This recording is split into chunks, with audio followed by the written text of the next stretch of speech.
Saludo a todas las personas presentes y a todos quienes están conectados por los medios telemáticos.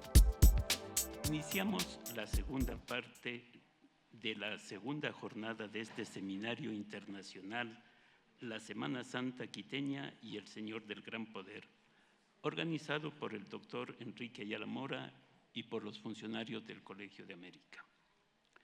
Vamos a tener 3 exposiciones a continuación, y cada una de las cuales dispone de 30 minutos.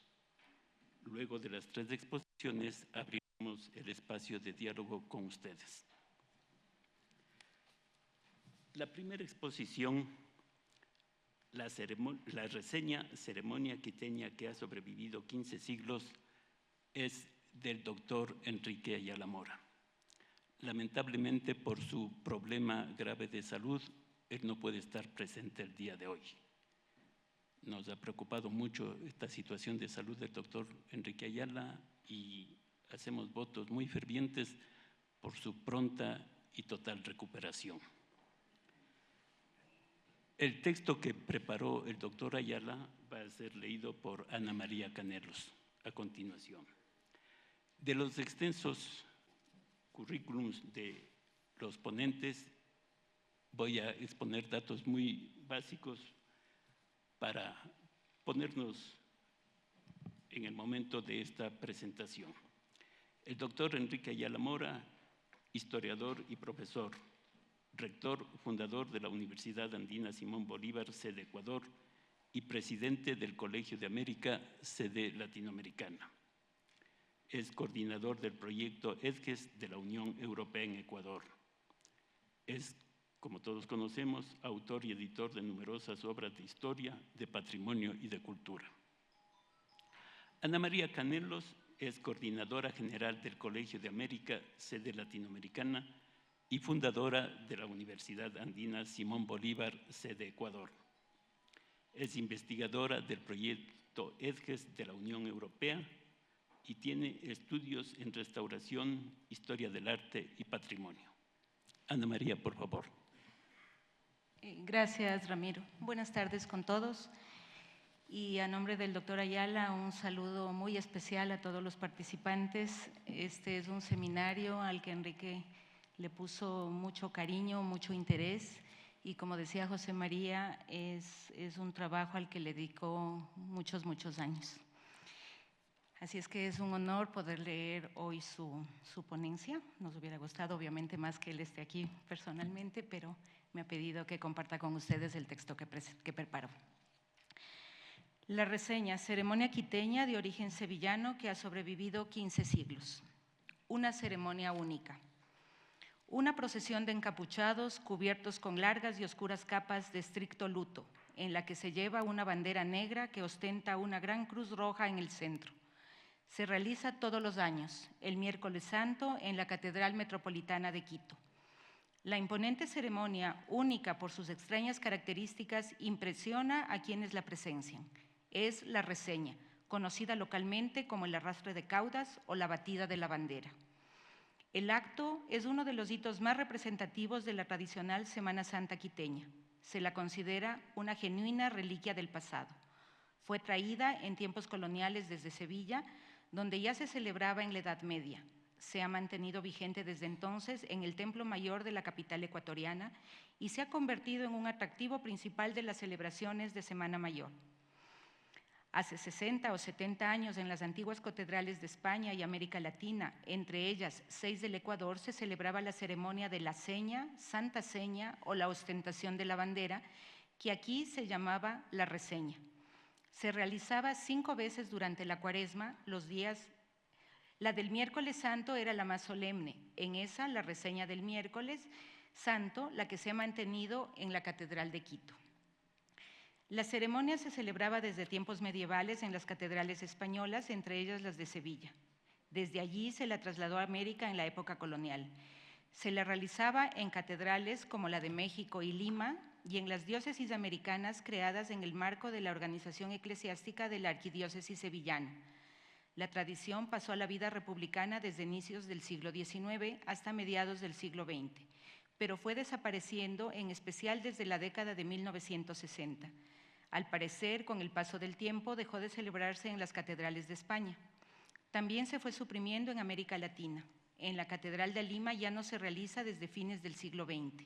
Antes se celebraba en México, pero ya no se realiza, pero se conserva memoria de ella.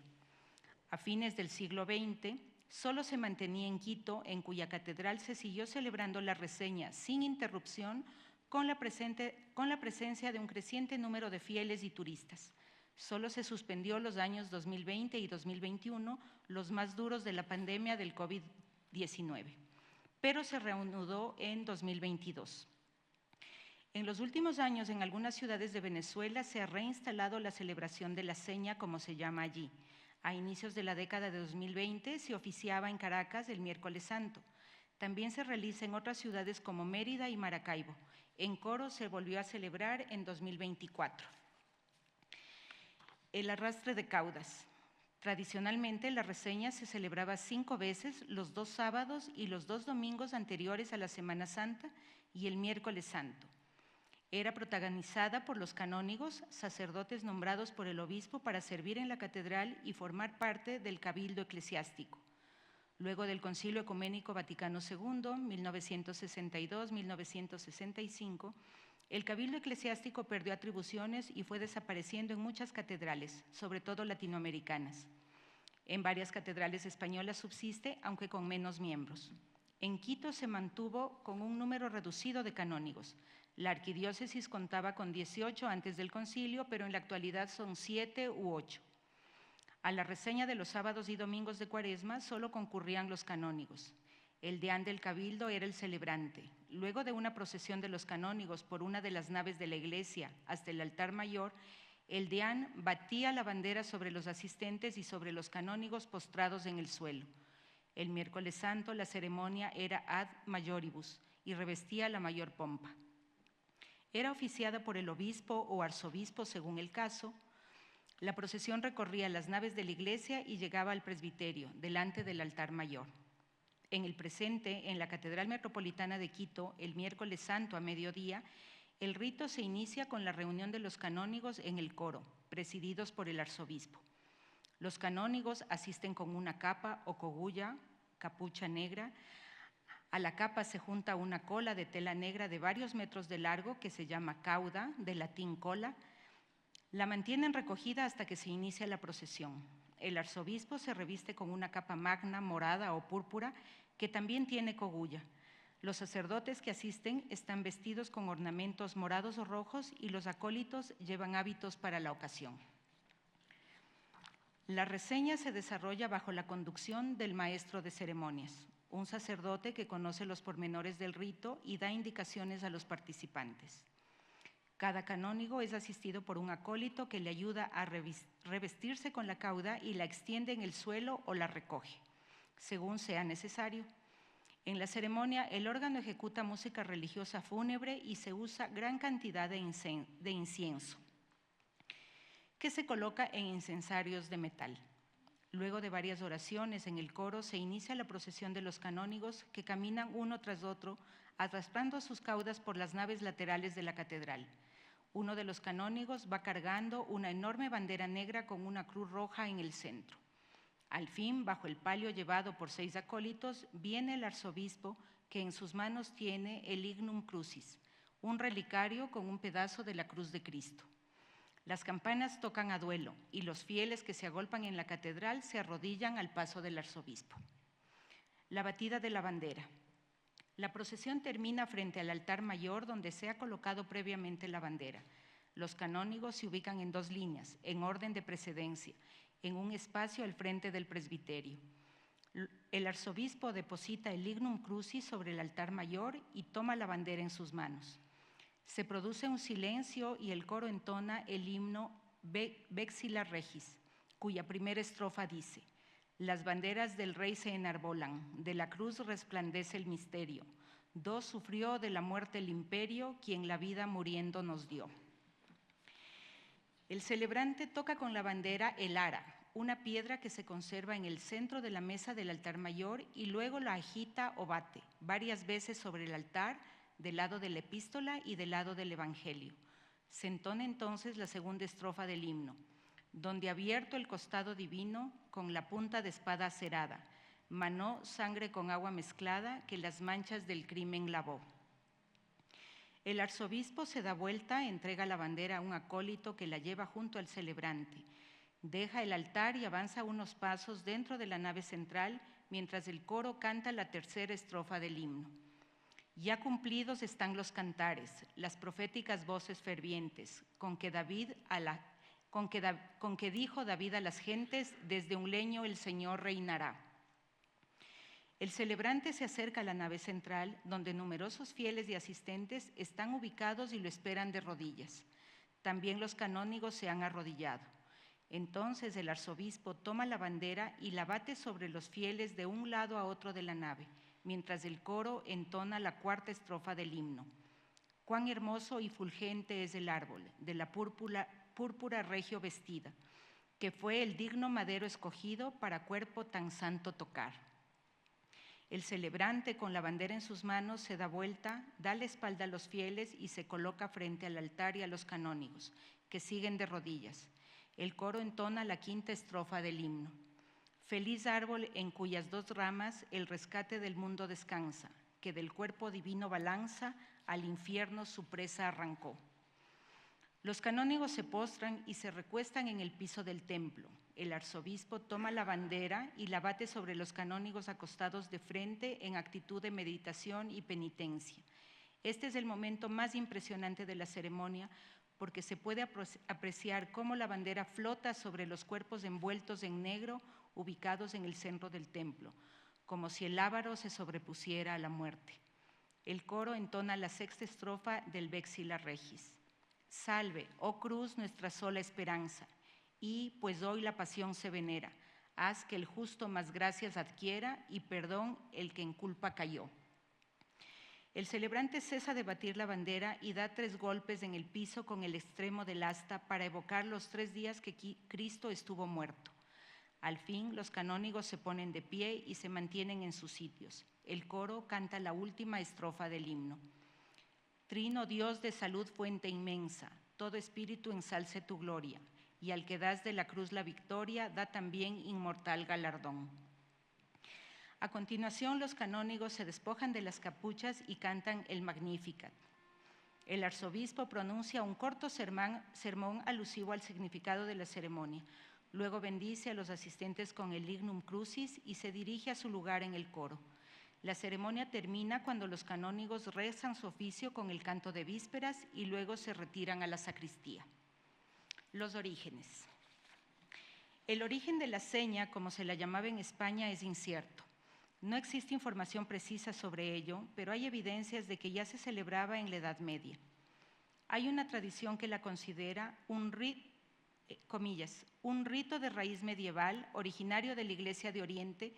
Se asegura que cuando San Leandro estuvo en Constantinopla asistió a su representación y al ser designado arzobispo de Sevilla la incorporó al ceremonial de la Catedral Hispalense, desde donde se extendió a parte de la península ibérica, Canarias y a la América hispana.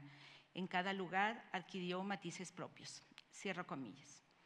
El origen remoto de la batida de la bandera vendría de una tradición de los ejércitos romanos que rendían homenaje a sus jefes caídos.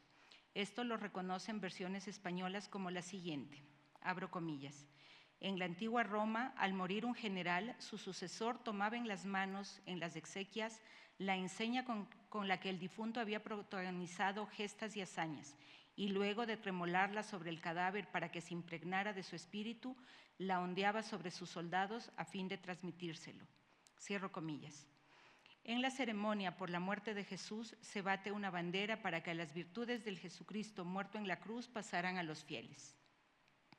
Una institución o ceremonia que se hubiera conservado desde tiempos del Imperio Romano pudo haber sido mantenida en Constantinopla, que era la capital del Imperio Oriental, o pudo conservarse en los reinos godos que se levantaron en Europa, luego del final del Imperio Occidental, como fue el caso de los visigodos en la península ibérica. La ceremonia funeral de los jefes romanos habría venido de Oriente y se convirtió en España en la batida de la bandera como ceremonia religiosa. No está claro que se incorporara en primer lugar el ceremonial de la Catedral de Sevilla. Hay testimonios de que se celebraba en otras catedrales de España antes de que se tuvieran noticias de su realización en la Catedral sevillana. La ceremonia pudo comenzar durante el Reino Godo, es decir, antes de la conquista árabe de la península ibérica. Siguiendo la tradición militar romana, el ceremonial de los reyes godos habría asumido el rito fúnebre romano y en la ciudad de Toledo, capital del Reino Godo, cuando un rey fallecía, los nobles se vestían con capas negras y caminaban en procesión tras el cadáver del monarca. Quizá entonces o luego de la Reconquista, la ceremonia se convirtió en acto religioso y se incorporó a las celebraciones de Semana Santa, como la Santa Seña o la ostentación de la bandera. Luego ya se usaban en la ceremonia la bandera negra, a la que se había incluido la cruz, como una exaltación de la victoria de la cristiandad. Referencias de la realización de la ostentación de la bandera vienen de los últimos siglos de la Edad Media. Comillas. Encontramos esta ceremonia en la Catedral de León en 1450, observa José Sánchez Herrero. En la Catedral de Sevilla puede documentarse como plenamente establecida al menos desde el siglo XV. En uno de los libros conservados en la Biblioteca Capitular de Sevilla, copiado en el siglo XV con el título Versiculus Puerorum, encontramos completa la melodía del himno Vexila Regis con la siguiente indicación: Cuando Vexila Regis cantatur solemniper ante altare.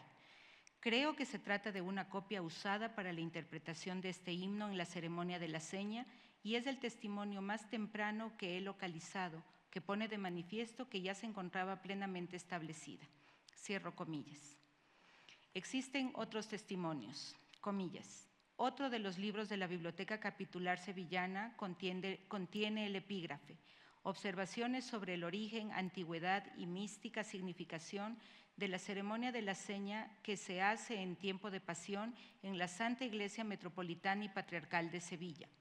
Fue escrito por Leonardo José de Flores, cura del Sagrario en 1824, quien deja constancia de que se seguía practicando. Dice que el estandarte era una bandera negra con cruz de color rojo. Se arma en un asta de junco de las Indias o, como otros dicen, de hinojo por ser tan liviana o ligera y tan extraordinaria y antigua, no tiene otro uso y se estima mucho. El documento añade: también nos informa que para estimular la asistencia de la ciudadanía, el 18 de julio de 1469, Juan de San Martín in Montibus, cardenal de Albi, concedió 100 días de indulgencia a los que concurrieran a esta ceremonia. Y el 29 de septiembre de 1478, Pedro González de Mendoza, arzobispo de Sevilla, concedía otros 100 días. Cierro comillas. En el siglo XVI, el rito ya estaba establecido en varias catedrales de España. Sánchez Herrero dice que, comillas, la ceremonia del tremolar de la bandera del Cabildo sobre los fieles en la catedral mientras se cantaba en vísperas el himno Vexila Regis aparece de manera más completa en el ceremonial consuetudinario de la Iglesia de Palencia del doctor Arce, 1550, y añade: el diano presidente del coro, con 12 canónigos puestos los capillos de las capas y tendidas las colas, con el portero delante, tomaba en sus manos un pendón de tafetán negro con una cruz de color rojo en medio, colocada en una vara rematada con una pequeña cruz negra.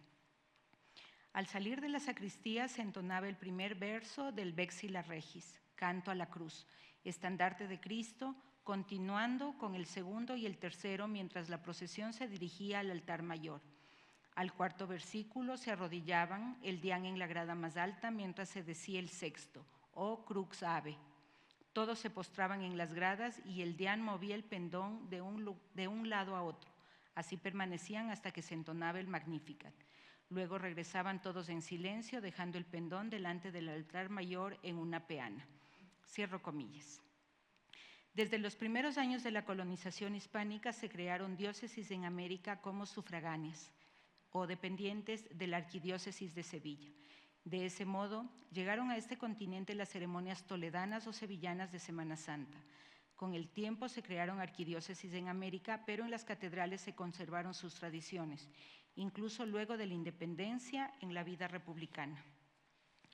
La diócesis de Quito fue creada en 1545 como sufragánea de la arquidiócesis de Lima. Desde los primeros años llegaron a la ciudad las ceremonias religiosas venidas de Sevilla. En algún momento se habrá establecido la batida de la bandera, pero no tenemos información sobre ello. Se conoce que ya en tiempos coloniales era parte de la Semana Santa. La diócesis de Quito fue elevada a arzobispado en 1848 y posteriormente su catedral pasó a ser la primada del Ecuador.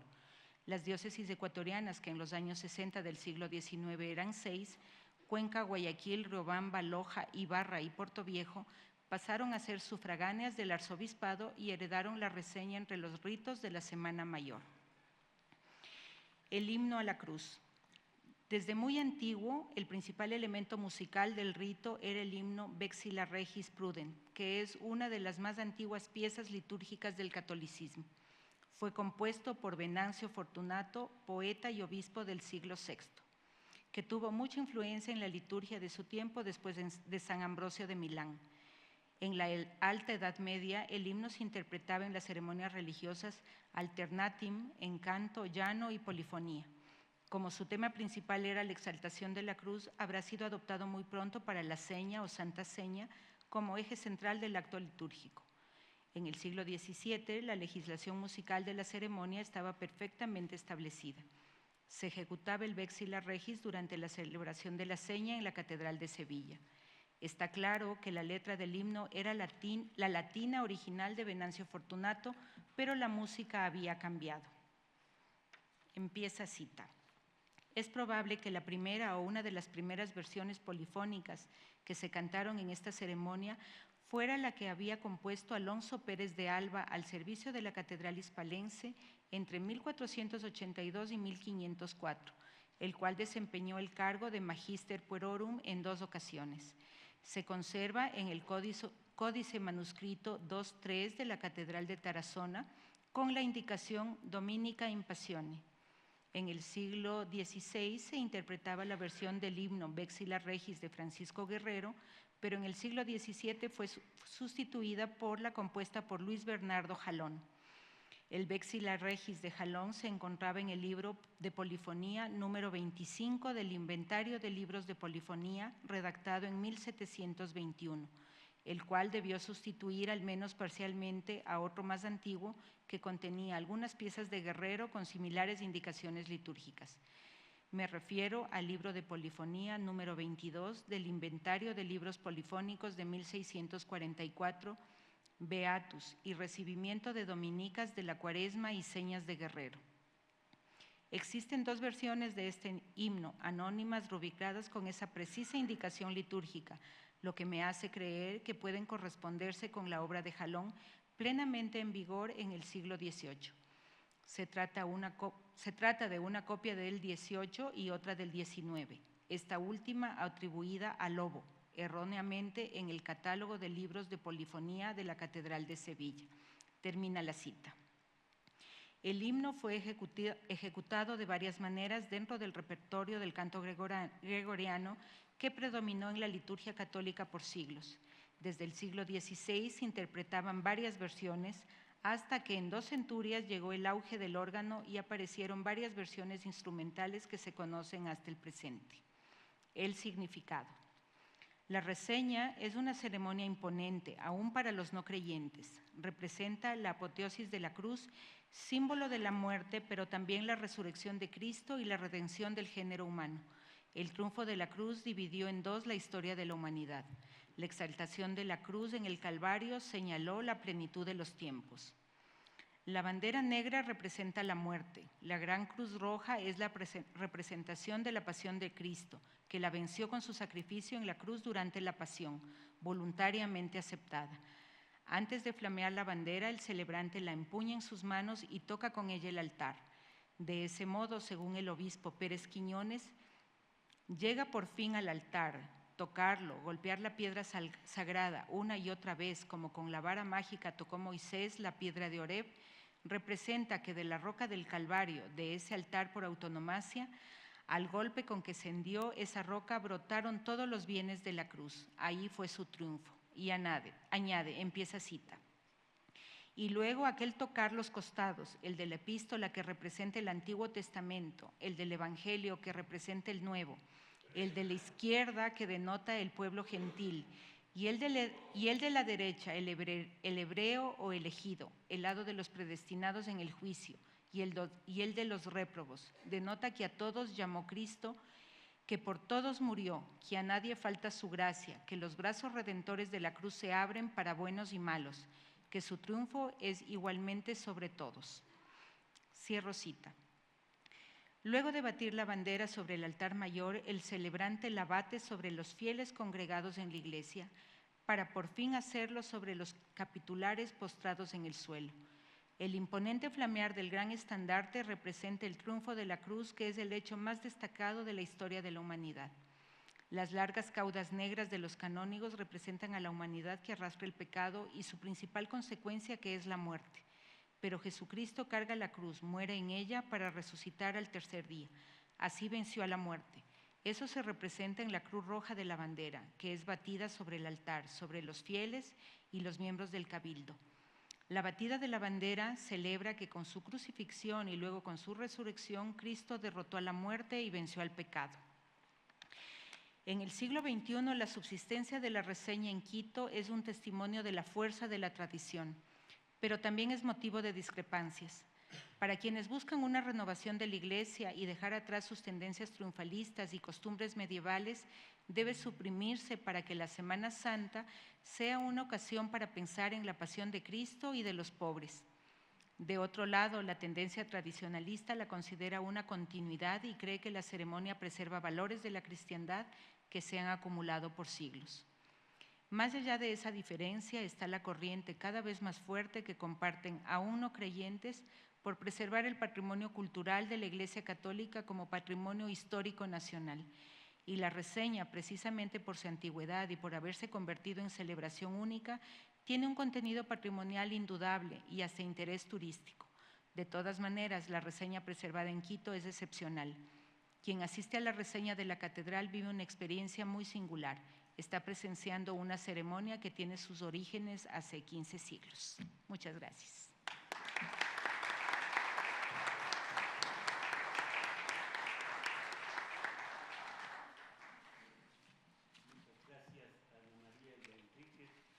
Esta ponencia que nos permite conocer mucho mejor la ceremonia de la reseña de la Santa Cruz, tan enraizada en la tradición religiosa quiteña. Resalto lo de la explicación histórica, la explicación del rito y el significado de esta ceremonia. Tengo a continuación el gusto de presentar a Gonzalo Ruiz Álvarez, periodista, director de Notihoy y de Radio Centro y entrevistador de TC, magíster en Comunicación Política y Gubernamental y licenciado en Comunicación, docente de la Universidad Internacional del Ecuador. Es miembro correspondiente de la Academia Nacional de Historia y nos va a presentar la ponencia sobre los inicios de la Feria Taurina en Quito. Gonzalo, por favor. Muchas gracias, Ramiro. Un honor estar en esta casa académica de altísimo prestigio y atendiendo a esa invitación de el maestro, el amigo y, por supuesto, un historiador de gran prestigio como es Enrique Ayala Mora, inspirador de todo esto. Es verdaderamente un privilegio estar aquí. Plegaria. Señor, providencia de toda hora y arte de siempre, el maletilla y el maestro, espontáneo y el lidiado, quisieron dibujar en la arena, entre la necesidad y el coraje, una faena de lidia que le dé pan y de obra esperanza de gloria. No dejes que la arena se humedezca de sangre estéril, no dejes que en los pitones se vaya ni un hilo de seda, ni un torrente de vida. No dejes que el grito frenético de los espectadores obnubile la mirada, entibie la ardentía del coraje íntimo, debilite el pulso que mantiene la mano que quiere bordar en los cielos un nombre valiente. Señor, providencia de toda hora, lanza tu capote sobre las astas o al vuelo de la arrancada insegura, para que el hombre domine a la bestia y el arte se ennoblezca sobre el instinto. Señor, arte de siempre, hazle un quite a la vanidad, al orgullo, y enséñanos a recibir la vida a cuerpo limpio y sortear el destino con lidia natural. Así sea. Monseñor Alberto Luna Tovar, conocido y, bueno, por muchos de nosotros y admirado seguramente. Gran aficionado a la fiesta de los toros. Voy a referirme a un tema que se ha tratado y lo han tratado algunos catedráticos, maestros, está publicado, que es a la fiesta de los toros como una fiesta popular y un sincretismo y mestizaje. Esta es una tesis que la elaboré con motivo de la incorporación a la Academia Nacional de Historia y simplemente me cito a mí mismo en algunos párrafos y tomo otros que serán, desde luego, reseñados ya para el trabajo final de este interesante seminario. Una seña de identidad que ha sumergido en las manifestaciones culturales de buena parte de América y en una significativa porción de la población del Ecuador parece imperecedera. Es la fiesta de los toros, otra huella más del mestizaje que hunde sus raíces en una historia de alrededor de 5 siglos en este nuevo continente y en lo que hoy es Ecuador. El crisol de la riqueza de la simbiosis de culturas diversas, más allá de los traumas iniciales de la conquista y la imposición de los usos y creencias o costumbres de la cultura dominante, hace catarsis notable y suscita adhesiones que se arraigan y se recrean en nuevas formas y manifestaciones. Así, la fiesta de los toros llega de Europa, pero sus raíces se infiltran en las tierras americanas y la expresión fecunda del mestizaje que la adopta como propia. La recrea y aporta fundamentos que conjuntan la construcción de esta teoría y recoge las tesis del sincretismo que investiga, desarrolla y perfecciona el insigne intelectual y escritor Carlos Fuentes en su obra El espejo enterrado, publicada con motivo de los 500 años del descubrimiento de América por el Fondo de Cultura Económica, donde se explica de modo rico y nítido la conjunción de los elementos mitológicos de las culturas de nuestros pueblos ancestrales con la religión que llegaba del viejo mundo. Para Carlos Fuentes, al cumplirse los 500 años de la llegada de Cristóbal Colón a América, sí había algo que celebrar, más allá de las interpretaciones contradictorias e interpuestas aludidas, algo que permaneció en pie en medio de nuestras desgracias, fue nuestra herencia cultural, como dice Carlos Fuentes. Lo que hemos creado con la mayor alegría, la mayor gravedad y el riesgo mayor, la cultura que hemos sido capaces de crear durante los pasados 500 años como nuevos descendientes de indios, negros y europeos en el Nuevo Mundo.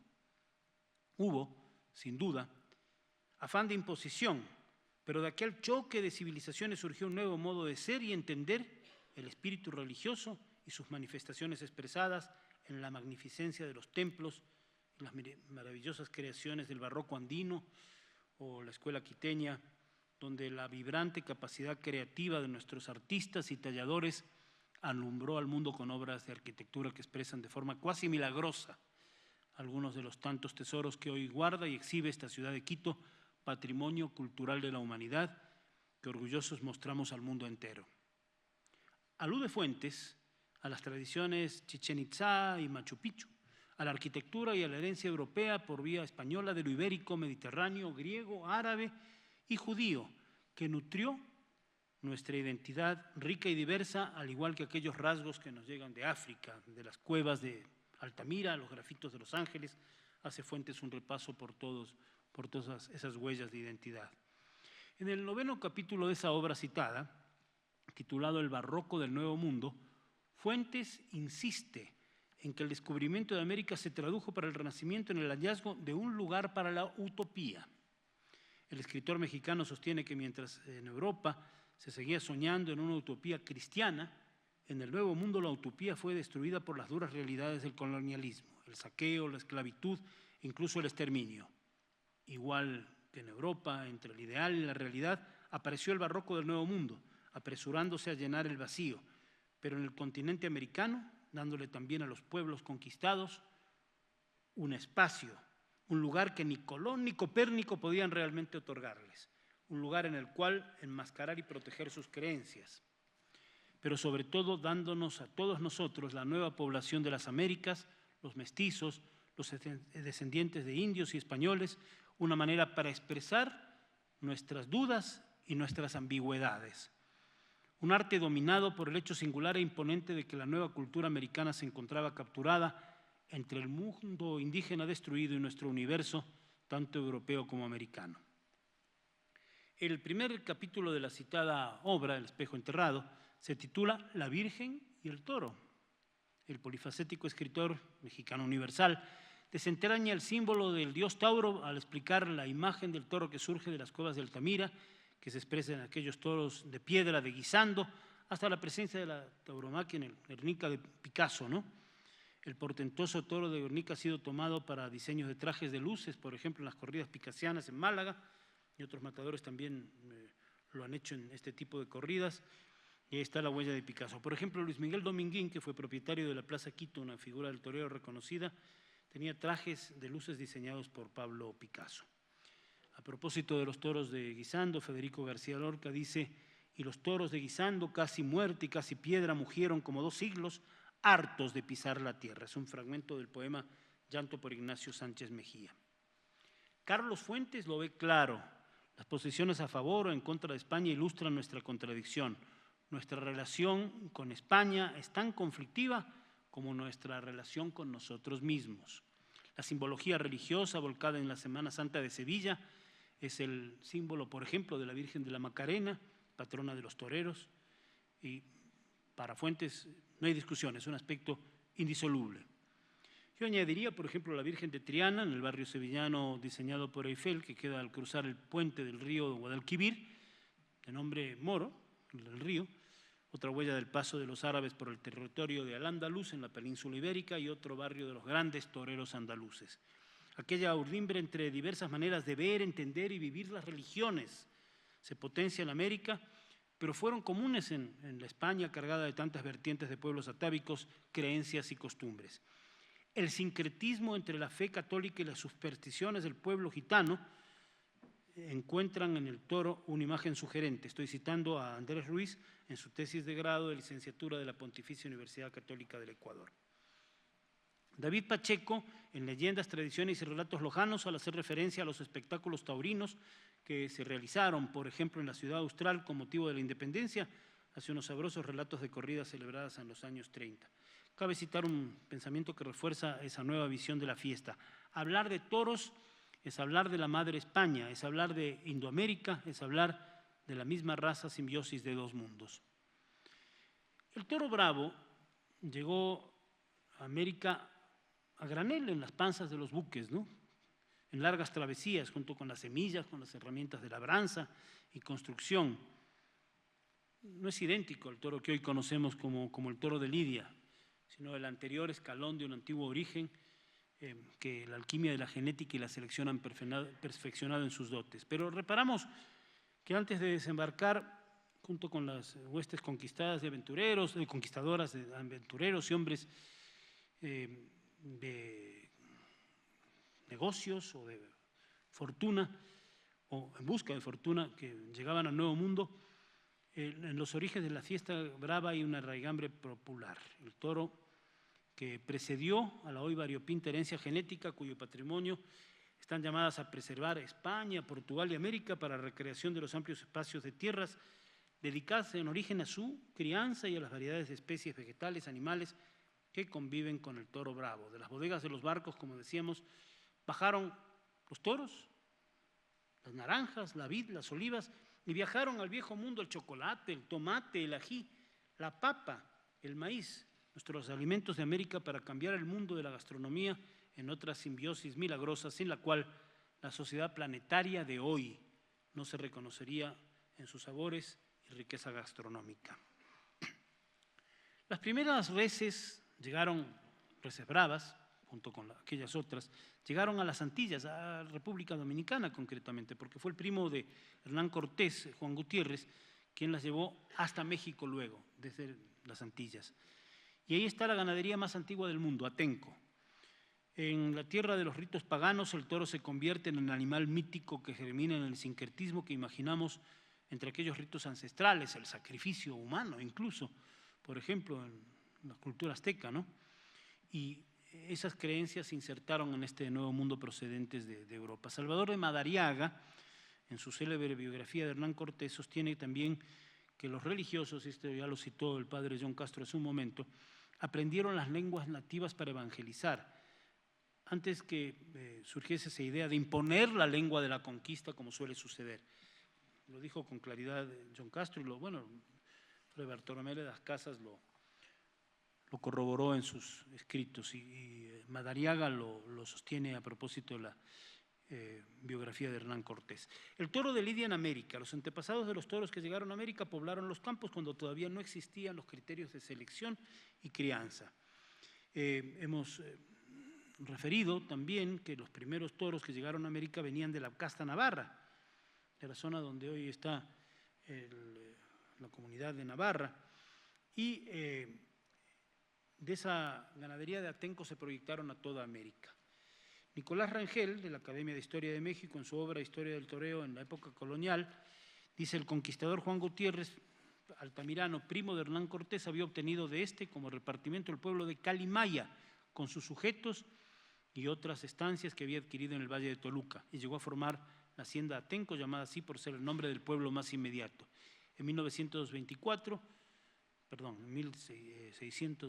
el ganado vino de las Antillas y luego 1524, y luego se propagó, los actos se fueron extendiendo y causaron temor en la población local. Pepe Alameda, se llamaba Carlos Fernández Valdemoro, periodista, poeta español reconocido, radicado en México, tiene un libro que se llama El Toreo, Arte Católico. Dice que todos los toros que llegaron a América eran procedentes de la zona vasco-navarra y remarca que de esa procedencia fueron las primeras ganaderías constituidas antes de asentarse en tierras de Andalucía. Los autores ecuatorianos Patricio Espinosa Serrano y José Patricio Espinosa Vela, en su libro El toro de lidia en el Ecuador, sostienen que de esa misma procedencia venían, y hay algunas citas de las casas de contrataciones de Sevilla en 1503, luego de Cádiz en 1510 y Sanlúcar de Barrameda, desde donde salieron los primeros barcos con cargamento hacia el Nuevo Mundo.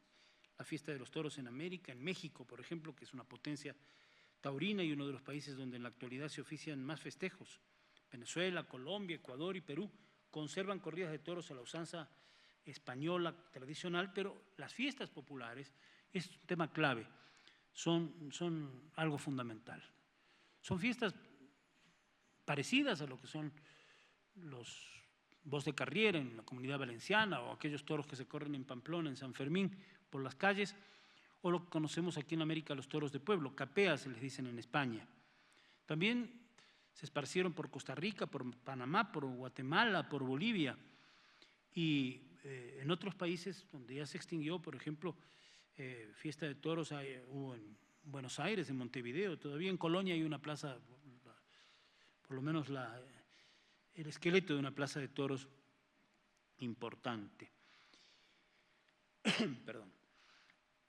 Hay que hablar de una fiesta de los toros que llega a América, pero que se toma carta de naturalización, y las tauromaquias populares. Por eso yo pienso que la fiesta de los toros es muy popular, contrariamente a una idea de que solamente es de las élites. Se imbricaron en el calendario de nuestra manera de ser, de nuestra vida. Las fiestas populares, que tienen algunos nombres religiosos, los toros de pueblo, que les llamamos así, se cruzaron con el calendario de nuestras tradiciones, ¿no? Los raimis, ¿no?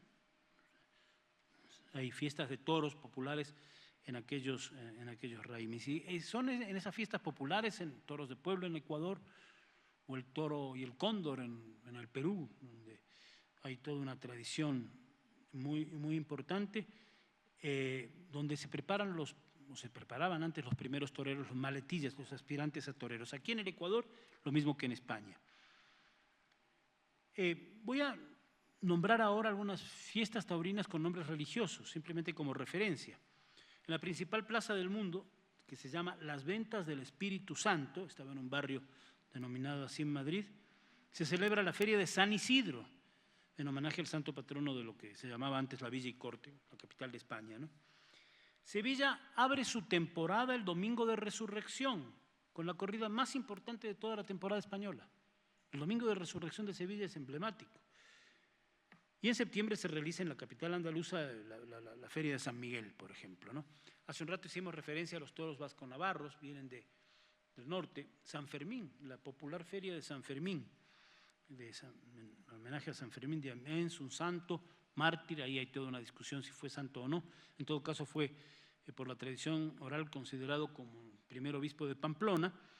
Y esta Feria de San Fermín es una fusión de la vieja tauromaquia, correr los toros en las calles, pero son los mismos toros que se corren en las calles por la mañana, con los mozos, y la convocatoria mundial que hizo Ernest Hemingway, Premio Nobel de Literatura y aficionado a la fiesta de los toros. Ahora hay mozos de todas partes, japoneses, norteamericanos, ecuatorianos, naturalmente, y también hasta pamploneses. Es una fiesta muy popular, pero esos mismos toros que se corren por la mañana a las 8 en las calles, se lidian en la tarde en las corridas. Zaragoza tiene su célebre Feria del Pilar, en homenaje a la advocación religiosa de la Virgen del Pilar. Y el coso se llama el coso de la Plaza de la Misericordia. Valladolid, por ejemplo, por mencionar algunos nada más, conmemora con toros la Feria de San Pedro Regalado.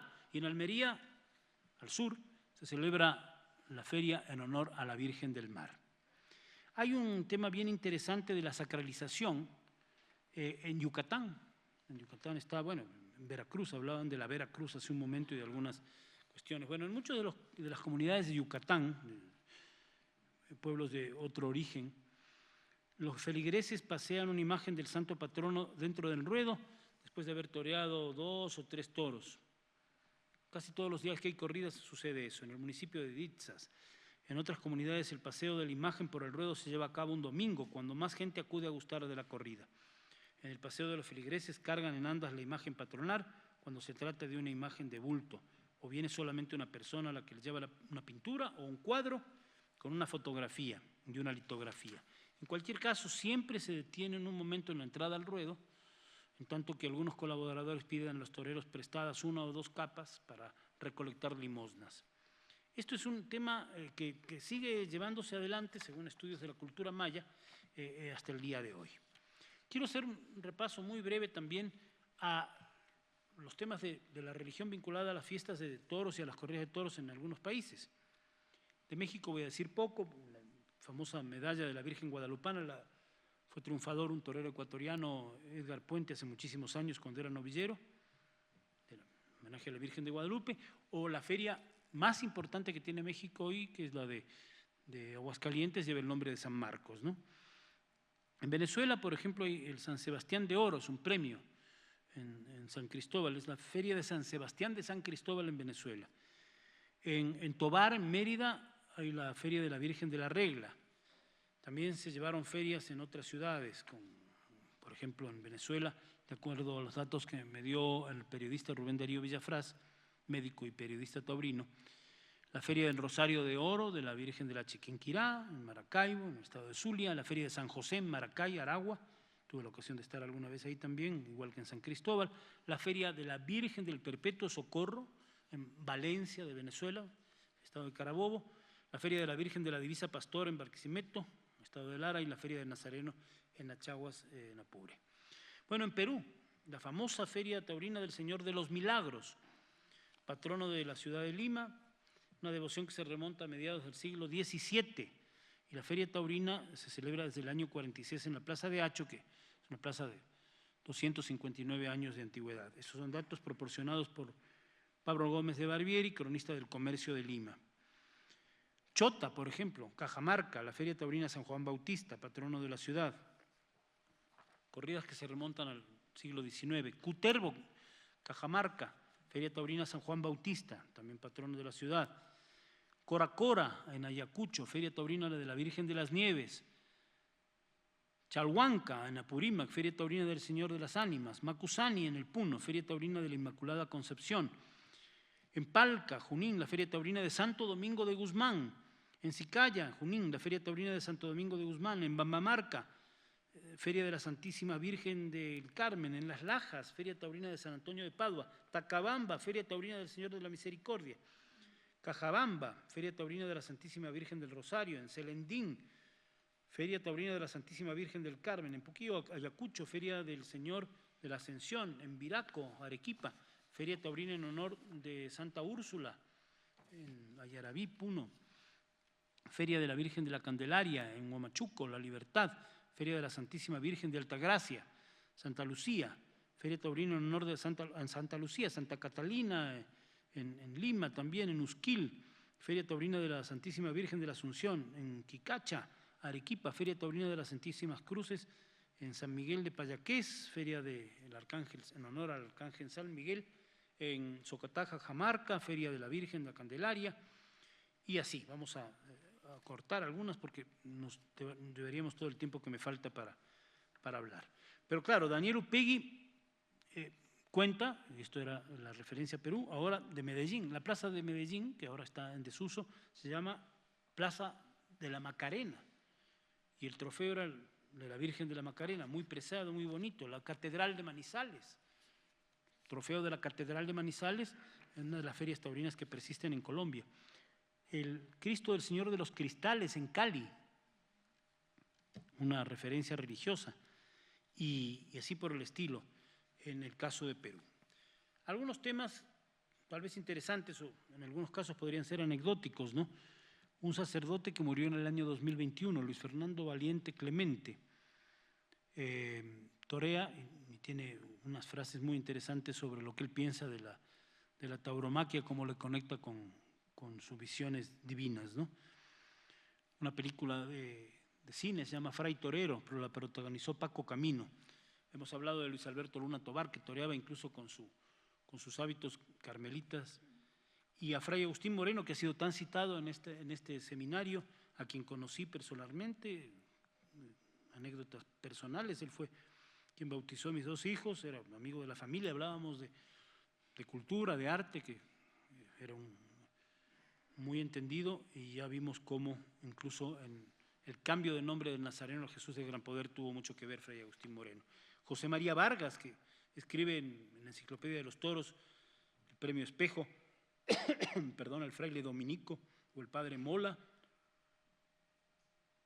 Y algo que puede ser una curiosidad es que Baltasar Enrique Porras, cardenal de Venezuela, tiene una foto toreando de capa con sus vestiduras religiosas en la Plaza de Mérida.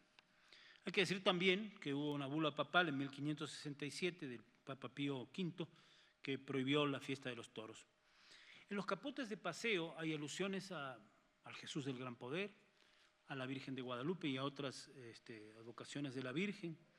Entre los curuchos primeros de las procesiones de Quito fueron muchos operarios de las plazas de toros, areneros, monosabios, banderilleros, que se disfrazaban para expresar su fe sin que se les vea el rostro, como suele suceder. Y entre los cofrades en Sevilla, desde Juan Belmonte hasta la actualidad, algunos de los matadores de toros son devotos y hacen el pasillo para llevar las andas, para llevar los pasos. Sobre la procesión de Jesús del Gran Poder se ha abundado en este seminario. No quiero dejar de mencionar, ayer algo dije sobre el Señor del Buen Suceso en Riobamba, procesión que data de 1663, y la Feria Taurina de Riobamba se llama desde el año 69 también el Señor del Buen Suceso. Para hablar de lo que fue el nombre de la Feria de Quito, conversé con el empresario ganadero, fue empresario de Quito también, como gerente de la empresa, José Luis Burzone, que conoció personalmente a Manolo Cadena Torres. Manolo Cadena Torres era matador ecuatoriano. En el año 61 se hizo cargo de la Plaza Quito, porque la Plaza Quito fue inaugurada en 1960, marzo, hubo una feria de inauguración, enseguida una feria de la Holstein en junio y luego ya la feria de diciembre, que no la organizó Manolo Cadena, sino la Cámara de Agricultura de la primera zona, con la colaboración de Cayetano Ordóñez, un torero español conocido. Pero luego ya se hizo cargo Manolo Cadena, quien tomó contacto con el padre Fernández para hablar de aquel tema que tiene que ver con el nombre de la feria, bautizar a la Feria de Quito como Jesús del Gran Poder. El padre Pedrosa lo conocí, iba a los toros, cuando yo era joven, estaba ahí en la Plaza de Toros, alguna vez saludé y lo vi en alguna entrega de trofeo.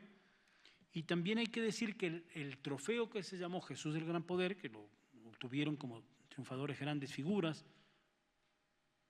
Enrique Ponce en 5 ocasiones, el Juli en 4, Sebastián Castella, el torero francés, en 3 ocasiones, Palomo Linares en 3 ocasiones, Paco Camino, el cordobés, en fin, grandes toreros de esos 50 años en que estuvo vigente la Feria de Quito, Jesús del Gran Poder. Era una talla que se hizo con una pequeña imagen del Jesús del Gran Poder de Alfonso Rubio. Algunos de ustedes deben haber conocido a Alfonso Rubio, restaurador, y lo tenía en su estudio. Yo hace unas décadas estuve ahí, incluso me dijo, ¿se lo regalo a usted? Le digo, no, quédese usted tranquilamente. Capaz que debió haber aceptado el regalo, ¿no? Pero claro, de ahí se sacó la réplica del trofeo Jesús del Gran Poder. Claro, se llevó esa Plaza Quito después de haber dado toros, como en todas las plazas de España, por eso se llama Plaza de Toros, porque era en la plaza mayor de los pueblos, lo que ahora es la Plaza de Independencia, se dieron toros. De ahí Alfonso Ortiz lo ha reseñado muy bien en distintas publicaciones, de la Plaza de Mayor a la Plaza de las Carnicerías, que es donde hoy se encuentra la Plaza del Teatro, la Plaza de la calle Manuel Larrea y Checa, me parece, la Plaza de Huangacalle, donde es el Teatro Capitol al frente del observatorio, y luego la Plaza Belmonte en 1920 y 1935, la Plaza Arenas de Quito, hasta llegar a la Monumental, donde se hace la Feria de Jesús del Gran Poder, y se trae, se importa, si se quiere, de España, algo parecido a esto de las carretas rocieras, que es también es una manifestación de expresión de fe en España, a la Virgen del Rocío. Se trae y se le da otro matiz para involucrar a la gente, al pueblo también en las corridas de toros, que son muy populares, que también tienen entradas baratas, que no es que solamente iba la élite, que también iba, por supuesto.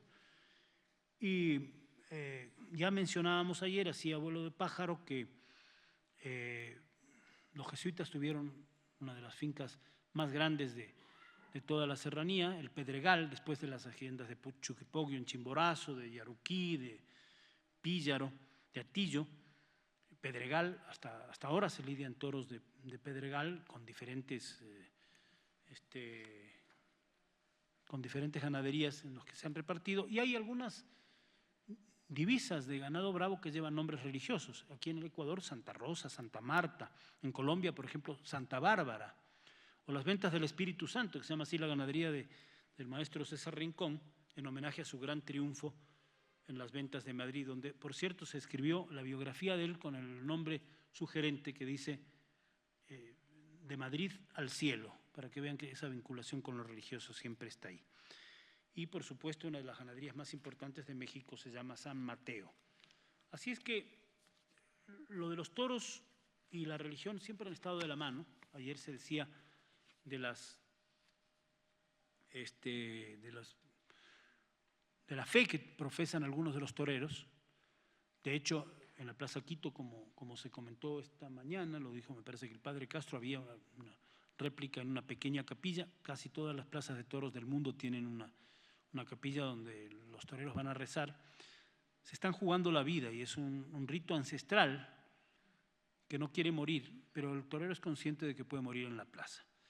Y yo creo que lo que nosotros, me parece a mí, que debemos rescatar, porque hay muchas corrientes que hablan de la necesidad de finiquitar con la fiesta de los toros, es un aspecto, primero, el preservar a esta curiosidad en el mundo que es el toro bravo y su ambiente ecológico. Alrededor del toro de Lidia Se crea una ecología que desaparecería si las ganaderías de brada se extinguen. Segundo, es una tradición cultural. Yo pienso que, y basado en esa teoría de Carlos Fuentes, que explica el mestizaje cultural para nosotros. Y tercero, creo que algo más importante, aparte de toda esta relación con lo religioso, para quienes lo crean así, y si no hay todos estos testimonios, un derecho de libertad que me parece que debemos ejercer. Y creo que en este seminario se ha podido mirar una serie de visiones más bien religiosas. Esto era la parte que Enrique Ayala me pidió, que me refiera a este vínculo de la fiesta de los toros con el Jesús del Gran Poder, su procesión, el nombre de la feria, el trofeo, que además es de los más codiciados por los toreros del mundo, la mayoría españoles que se lo llevaron. 4 toreros ecuatorianos lo obtuvieron: Armando Conde de Peña-Herrera, Guillermo Albán, guayaquileño, y Diego Rivas de la Tacunga, los 2 primeros quiteños, pero que es muy tenido en cuenta por las grandes figuras que lo obtuvieron a lo largo de casi 5 décadas. Muchas gracias.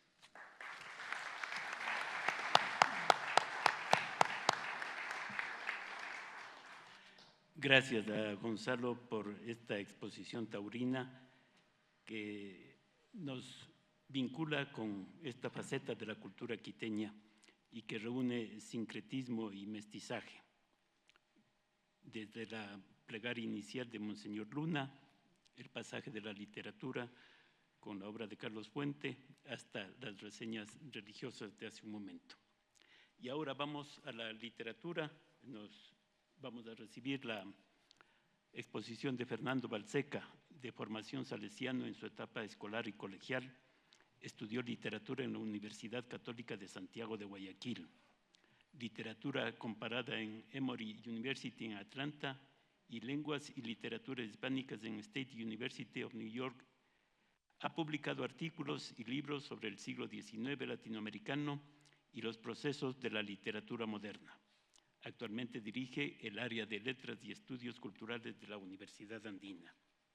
Él nos va a exponer sobre Habla el Jesús del Gran Poder, parodia y realidad en la novela, El Poder del Gran Señor, de Iván Egues. Por favor, Fernando. Gracias, buenas tardes.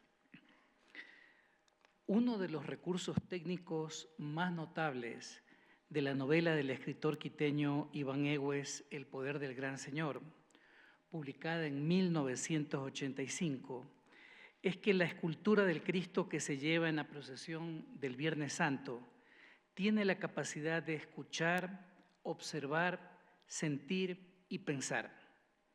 Esta novela registra el curso de esos pensamientos en el relato, y la talla del Jesús del Gran Poder prácticamente es un personaje testigo y narrador que da cuenta de lo que sucede en su entorno y de lo que los otros cuchichean o confiesan a su alrededor.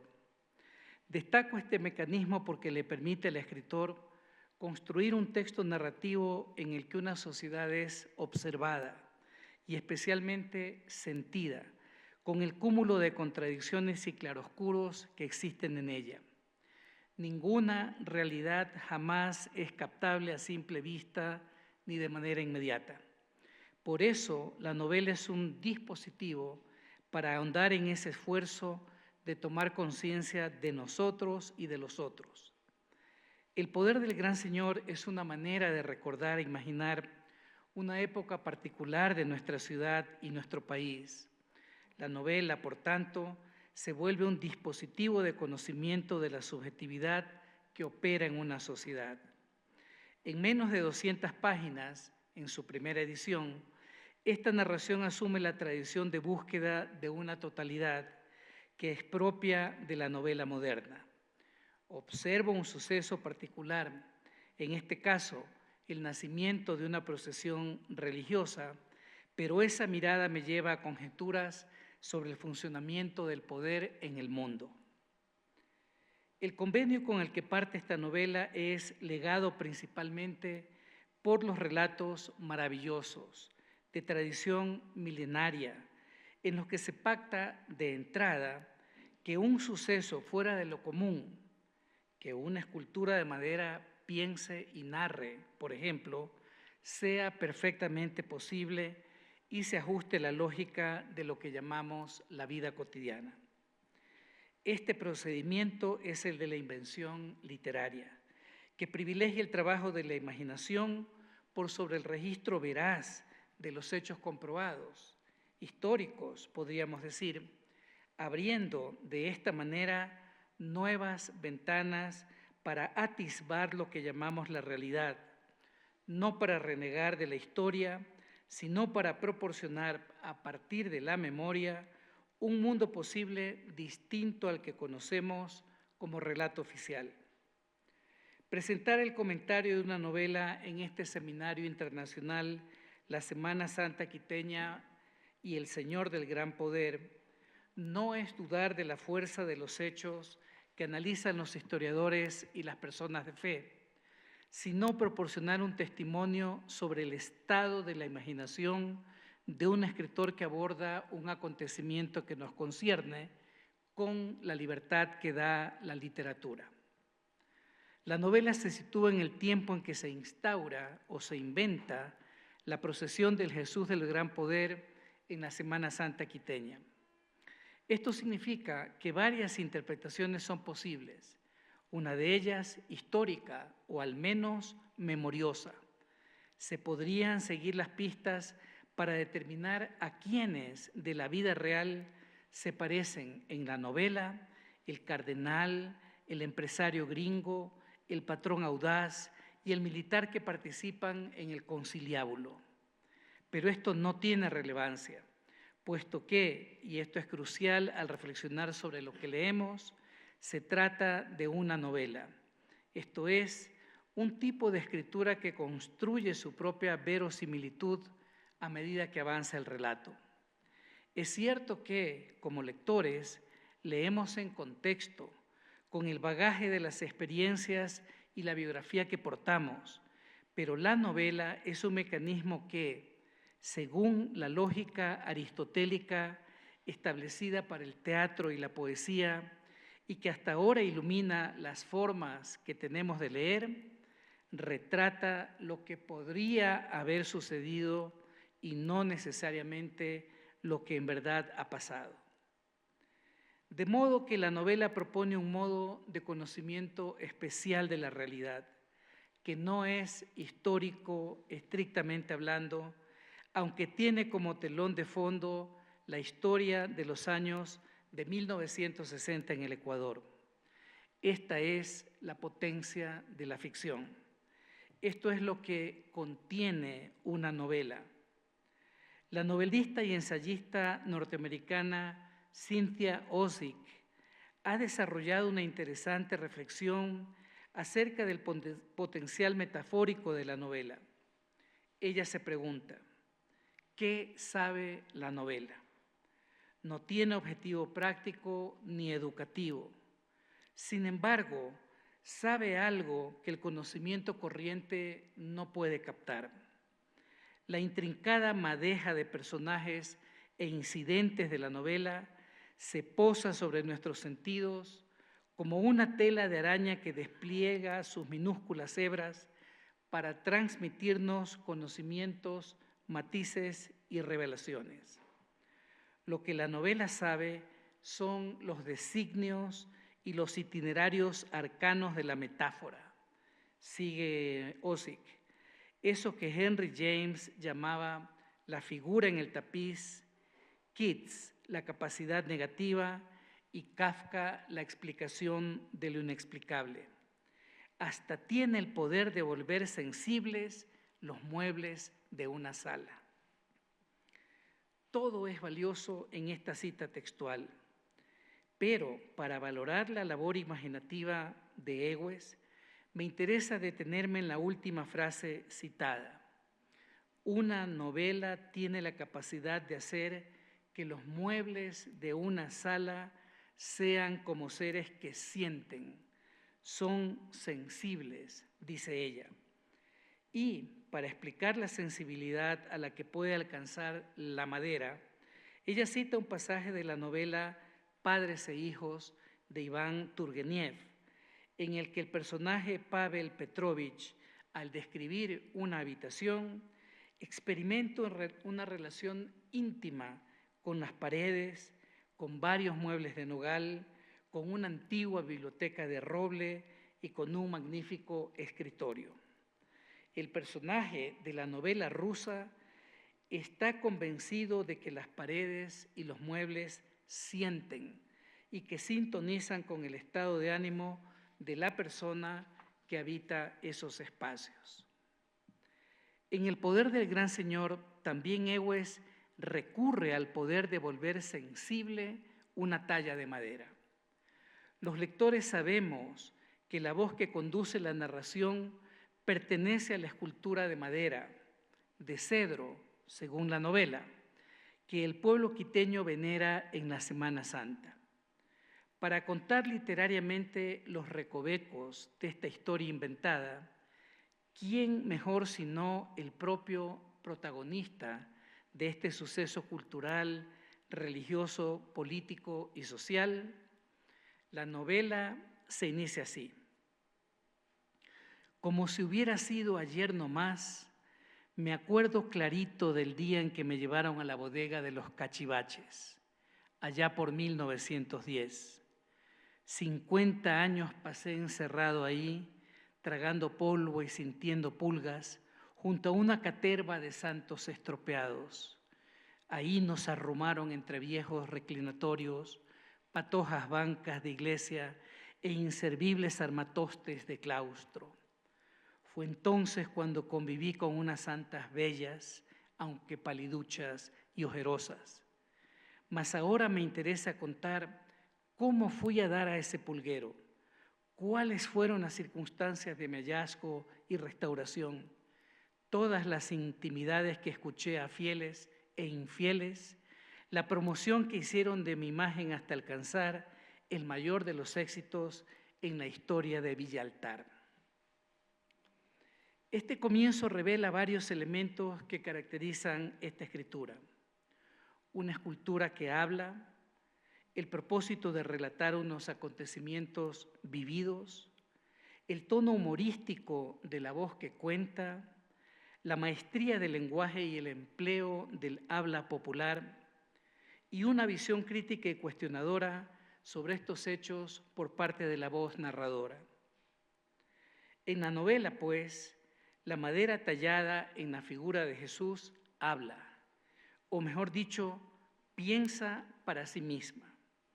Y por boca de esa estatua, hablándonos en primera persona del singular, nos acercamos a una versión de lo que ha sucedido cronológicamente. Cómo primero fue un árbol de cedro en el camino que baja a la costa. Tengo primas caobas y primos cinamomos, dice.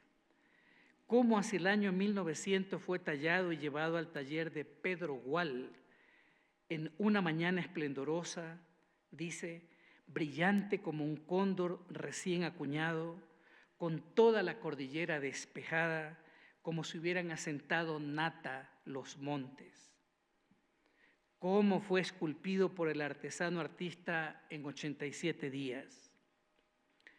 En la novela, el cura de Barrio Bajo, ya en la ciudad de Villaltar, clara referencia a nuestra franciscana capital, se da cuenta del valor artístico y religioso de esta estatua y le pide al escultor que done el Cristo a la iglesia de la parroquia, lo que finalmente ocurre.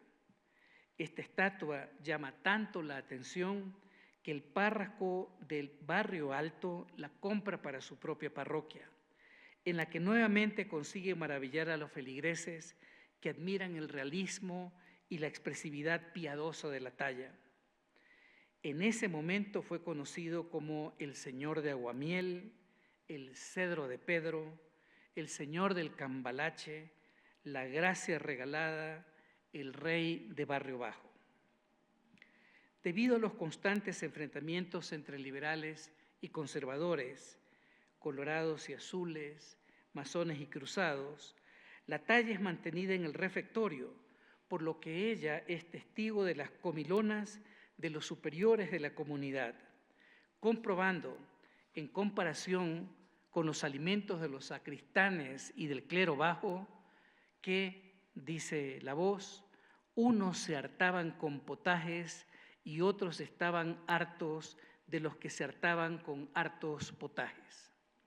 Como se ve, poco a poco se va construyendo un personaje que no se guarda para sí el cuestionamiento de lo que considera que está mal. En este contexto, la estatua es encerrada en una bodega para preservarla de las posibles agresiones de las turbas anticlericales. Después de 50 años, alrededor de 1960, recibe la visita de los 4 personajes que en la novela representan el gran poder o el gran señor, al que habría que añadir la gran prensa. Un norteamericano, un militar, un cardenal y un patrón que se dice palo grueso, quienes se presentan ante él con el claro propósito de hallar una imagen para fabricar una devoción que les permita, especialmente, amainar las amenazas de los tiempos modernos, esto es, contrarrestar el avance del socialismo y el comunismo, especialmente con la experiencia inicial de la Revolución Cubana, o emprender reformas como una reforma agraria superficial, en la comprensión de que, dice la voz, aquí en Villaltar muchas cosas se han obtenido más con maña que con fuerza, que en cada acontecimiento importante han estado de por medio la religión o alguna imagen portentosa. Así, el novelista propone que el inicio de esta procesión es el resultado de una alianza de los sectores poderosos en la capital. Por eso deciden enviar la talla de madera a un restaurador retocador, quien va a ser otro personaje importante, pues al tiempo que realiza el trabajo de devolverle el esplendor, restaurando la estatua que está embodegada por medio siglo, conversa con ella. Y fruto de esa charla, los lectores nos enteramos de otros sucesos políticos, sociales y también privados. Este personaje retocador traslada desde los sectores populares el sentir de la época con respecto a los gobernantes, la alta sociedad, la jerarquía eclesiástica, las luchas callejeras. En este contexto, la talla de madera va hilando las discusiones que los 4 personajes del gran poder mantienen en su presencia y los argumentos e ideas de estos le posibilitan crear una imagen del mundo. Dice, entendí que la ideología era una manera de concebir el mundo, de vivirlo, de representarlo, la apariencia de que hablaba San Agustín, la versión generada por los de Barrio Alto para sostener sus intereses sin que los de Barrio Bajo se dieran cuenta, una especie de pegamento entre unos y otros, un cemento que hacía creer que la vida era como los de Barrio Alto decían que era o como querían que fuera. Esta comprensión sobre los alcances de la ideología está determinada por una de las vetas de la teología de la liberación que en los años de 1960 ya se estaba desarrollando en América Latina. Para los escritores de la generación de Egues, nacido en 1944, la enseñanza de Monseñor Leonidas Proaño fue decisiva y por tanto es una influencia que refuerza la concepción del mundo de los escritores de la época. Sin duda, un afán de la novela es situar a este Jesús del gran poder del lado de los pobres. Una comprensión nada fuera de lugar si recordamos la conferencia de ayer del cardenal Luis Cabrera en términos de cómo el poder debe fundamentalmente ser servicio, pues en la enseñanza del Jesús de los evangelios somos apremiados a ser servidores y no patrones, administradores y no propietarios. No estoy proponiendo que Egues esté haciendo teología, sino solo destacando el espíritu con que en los años de 1985, cuando se publicó la novela, se matizaba el pasado reciente. En otro momento, al escuchar a tantos feligreses que vienen a pedir favores, a contar sus problemas o a hacer a la talla cómplice de peticiones audaces, así se reflexiona. Jamás se repara en que nadie puede bañarse en las aguas de la riqueza sin ver ahogarse a otro, en que nunca son iguales las manos que compran a las manos que venden, porque en este país unos comen sin trabajar y otros trabajan sin comer. En una conversación que tuve con Egues, me confió que para escribir esta novela recurrió fundamentalmente a las emociones guardadas en torno a la procesión, que le proporcionaban recuerdos imperecederos por la resonancia del acto religioso en su espacio familiar. Su propósito no ha sido escribir una diatriba militante tipo novela cartel. En realidad, la novela, curiosamente, humaniza la talla de madera y, por la misión que le ha sido conferida, acepta también su trascendente divinidad. No un cartel, pero sí pintar el telón de fondo en el que se ha desarrollado una devoción popular. Y si devoción popular estamos hablando, la novela emplea todos los recursos artísticos para jugar con el lenguaje, especialmente con el habla popular y el humor. Y en este juego hay una real maestría de lo que es construir una lengua literaria. Egues ha sido uno de los escritores latinoamericanos que más ha experimentado con el lenguaje al concebir y plasmar una escritura literaria. En un momento, los 4 personajes del gran poder se reúnen en la casa del personaje norteamericano. Así se relata este encuentro. Mientras todos habían ido de punta y parada y con decoraciones, él lucía su traje de entrenador de básquet, tocado por un casco de explorador, de tal suerte que cuando le vi junto al general casi me río, pues hacían una foto de época, el gringo del safari de la mano de la mona Chita. En otro momento, la hija del general, que se llama Inés, ha ido a estudiar becada a los Estados Unidos y este general, interrogado por los otros, al querer saber la experiencia de su hija, responde: para resumirle, le digo que ahora mi Inesita es Minnesota. Minnesota como el nombre del estado. En los preparativos de la procesión, la estatua es exhibida estrafalariamente. Así describe la situación. La primera patraña que cometieron fue la de instalar a 2 palmos de mi cabeza una estrella de David de neón. El símbolo de los judíos que me habían escarnecido vino a parar encima mío por iniciativa de unos comerciantes vendedores de clavos, representantes de la misma empresa que los donó para la crucifixión. Y todavía más de neón, por poco de Sion, alumbrado como un salón de comidas, como un teatro de variedades y humoresque, como la puerta de un parque de diversiones.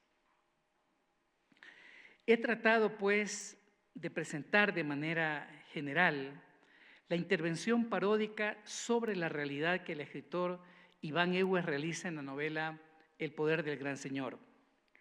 Recapitulando, este relato novelesco presenta un personaje narrador que es el mismísimo Jesús del gran poder, la talla que desde 1962 es llevada en la procesión religiosa del Viernes Santo en Quito.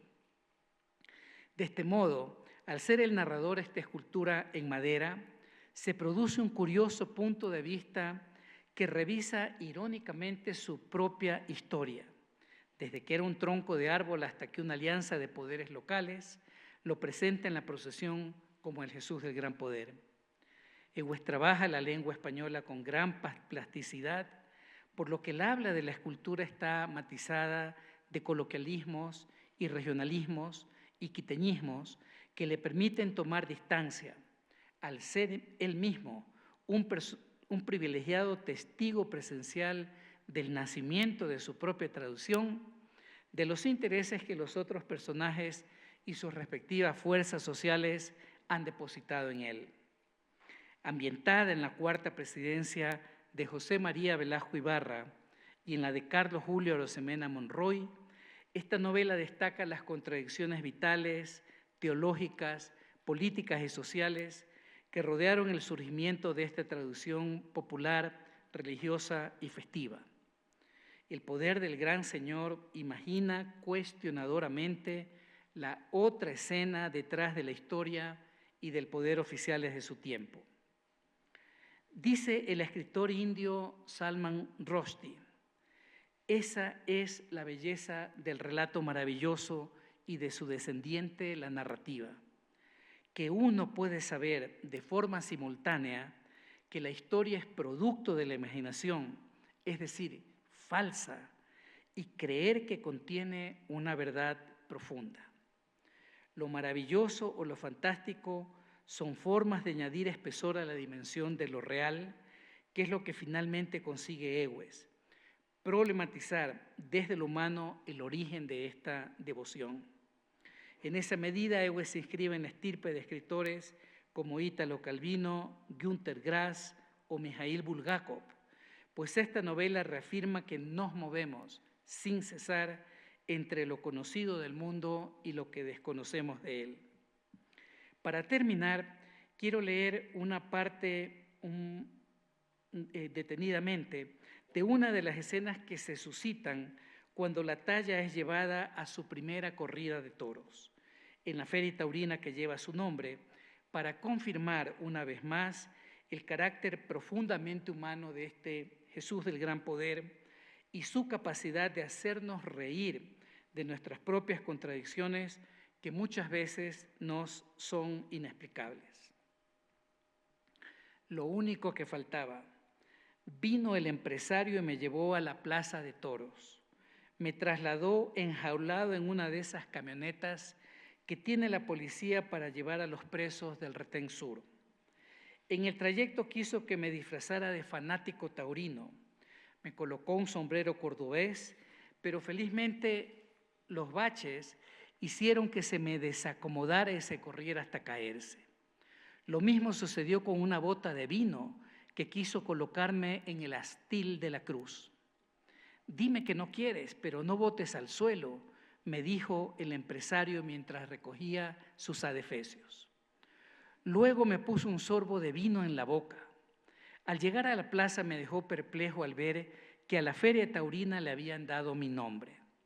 Así decían los carteles, los boletos, las gorritas y viseras que vendían a la entrada. Mi imagen tutelar estaba en las almohadillas que compraban para sentarse, para que no duela el cutis, según voceaban. Entré y vi en todo lo alto de la plaza mi retrato a tamaño sobrenatural. Un momento dudé que fuera yo, me pareció otro y creí que el empresario me había llevado allí para hacerme boxear con ese otro, que se trataba de box o cachascán en la arena. Pero no, se trataba del circo romano. Ahí estaban los césares, el alcalde, el cuerpo diplomático, faja morada, así el apelativo del cardenal, y sus cinturones azules, las reinas barriales, la banda municipal, la banda de falsificadores, desfalcadores y fiscalizadores. El país seguramente está paralizado escuchando la corrida por la radio y las oficinas públicas cerradas a fin de que los empleados pudieran asistir a tan magno acontecimiento. Me fue pasando el mareo poco a poco, me sentía con sed, pero sobre todo disgustado con el empresario por haber puesto mi nombre a la fiesta taurina. Para colmo, el matador se acercó a brindarme la muerte del animalito. ¡Qué vergüenza! ¡Qué horror! ¿Qué diría el Francisco de Asís?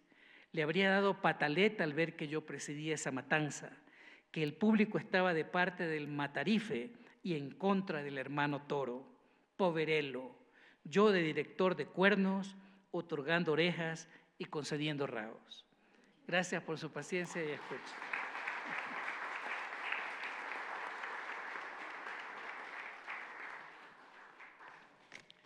Gracias a Fernando. Nos ha presentado ahora la visión de un escritor ante el hecho social y religioso de la devoción de los quiteños. Aunque el escritor parte del hecho histórico, camina hacia la metáfora. Usa la voz de la imagen, una escultura que habla, que nos acerca a la realidad quiteña. Les invito ahora a la siguiente fase, que es el diálogo con ustedes. Que por favor presenten sus preguntas a los expositores de esta tarde.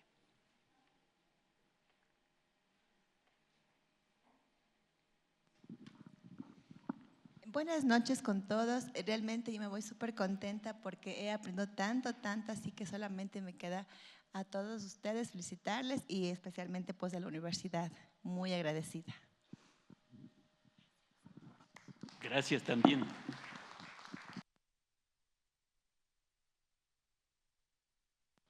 O sea, creo que nosotros somos los agradecidos por tanta santa paciencia de estar aquí y escuchar ciertamente las otras intervenciones muy interesantes ayer y hoy.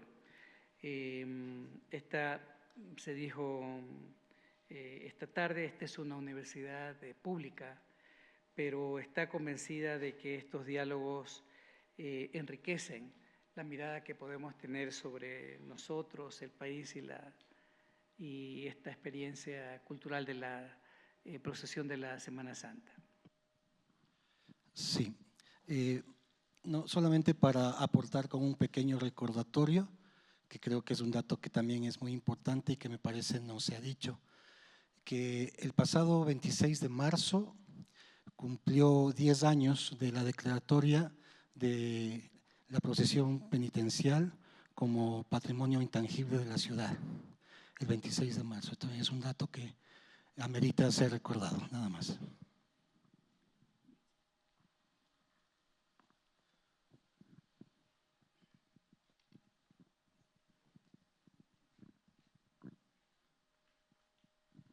Gracias. Una pregunta para Fernando. Decías que la novela se publicó en el 85, yo tenía 3 años. ¿Cómo fue la recepción del público del lector, del culto público quiteño, del pueblo, de la jerarquía también? Coméntanos. Tú sí ya tenías más de 3 años entonces. Sí. Iván Egues me contó que en 1985, que había publicado meses antes la novela Pájara la Memoria, una novela que tiene que ver con la formación, digamos, social de la conciencia de la quiteñidad. Tuvo conversaciones con los editores de Editorial El Conejo de entonces y firmó un contrato para publicar 17,000 ejemplares. Dice Egues que tiene el contrato y que él lo ha revisado y se recuerda y dice una publicación de 17,000 ejemplares. Publicar ese número de ejemplares en 1985 era una verdadera locura. Y ciertamente, dice Egues, no sucedió, porque el contrato de regalías que eso suponía hubiera significado que él recibiera emolumentos más significativos y no pasó. Dice que el contrato decía que se irían publicando por tandas de 2,000 ejemplares. Egues cree que solamente se hizo una tanda. Yo no recuerdo ninguna polémica ni ninguna discusión de la recepción en torno a si esta era una novela que proponía una crítica, una deconstrucción a la feria, de ninguna manera. La novela se ha seguido leyendo, hay una segunda edición en Bogotá, en la editorial Oveja Negra, el año 1987, en un proyecto de coedición también de Editorial El Conejo, que en ese entonces intentaba promocionar la literatura ecuatoriana en un ámbito más andino. Hay una tercera edición en 1992 en Libreza, aquí en Quito, con estudio introductorio de Fernando Tinajero, y hay una cuarta y última edición de 2010 publicada por el propio Egues en la campaña nacional Eugenio Espejo por el libro y la lectura. Iván me dijo que no era un desorden su archivo literario, que no tiene recortes, pero que él no recordaba más que de boca, ¿sí? Algunas críticas por parte de la Iglesia, pero nada formal, nunca en un boletín, nunca una prevención sobre la novela. Creo que no causó una recepción así negativa.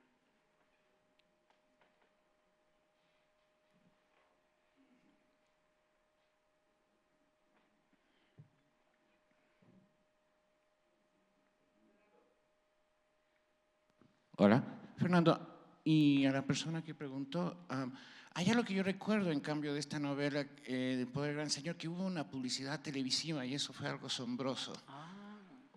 Había una publicidad televisiva en donde se le veía a Iván Egues escribiendo con pluma sobre un cuaderno, porque él ya había publicado La Linares también, que fue eso sí fue una brutalidad de novela, y había publicado Pájara de Memoria, que eran dos novelas extraordinarias, y va con esta, y hubo una publicidad televisiva que a mí me asombró, y me acuerdo tanto porque fui corriendo a buscar esa novela, porque lo leí inmediatamente, ni bien salió la pauta publicitaria, pero por televisión, una novela ecuatoriana por televisión, en esos años era algo, hasta ahora creo que sería maravilloso que pauten una novela por televisión, ¿no? En 1976 apareció la primera obra narrativa de Iván Egues, la novela La Linares, premiada en la apertura del Premio Nacional de Literatura Aurelio Espinosa Polit el año anterior. Esa novela sí produjo un debate y una problemática, especialmente en la comunidad quiteña, porque se consideraba que allí había comentarios irrespetuosos en torno a figuras del clero ecuatoriano. La novela quiteño, la novela narra la presencia, entre comillas, histórica, ¿sí? La novela utiliza el rumor, la memoria, las leyendas, el qué dirán. Egues me dijo que no hizo investigación de archivo para escribir la novela El Poder del Gran Señor, sino que solamente utilizó su experiencia vital de niño y de joven creciendo con la procesión. Esa novela sí produjo una incomodidad, sobre todo porque el rector de la Pontificia Universidad Católica del Ecuador de entonces, el padre Hernán Malo González, fue cuestionado en el sentido de cómo auspiciar un premio a un relato que se burlaba, ¿sí? De algunas figuras que se podían reconocer con sus nombres disfrazados y las narrativas que había alrededor de ellas. Y eso provocó problemas institucionales en la Católica en términos de ese premio concedido en la universidad. Pero no sé, ojalá sea posible ver ese programa televisivo, esa publicidad televisiva, no he tenido noticias, pero gracias por el dato, voy a tratar de buscar. Hacia 1985, la editorial El Conejo se presenta como una editorial absolutamente renovadora para impulsar lo que entonces se llamaba la nueva narrativa ecuatoriana. Un nombre que no tiene sentido porque siempre va a haber nueva narrativa ecuatoriana. Pero me parece que allí había un proyecto editorial que intentaba gestionar recursos para abaratar el libro con el Estado, recurría a la empresa privada, particularmente a la banca, también para este propósito. Se hizo muy famosa la editorial El Conejo con los libros de coyuntura, con una habilidad impresionante, y eso descubrió un público ávido de leer cuestiones sobre el Viernes Negro de Taura, la muerte del propio presidente Roldós. A los 15 días que murió el presidente Roldós, ya había un libro escrito por varios intelectuales y analistas. Entonces, la editorial Conejo en ese momento tenía una propuesta editorial mucho más moderna que cualquiera de los otros espacios editoriales. Entonces, tal vez, como especulación, en ese contexto se pueda inscribir esta propaganda televisiva de Egues, que yo no recuerdo o desconocía.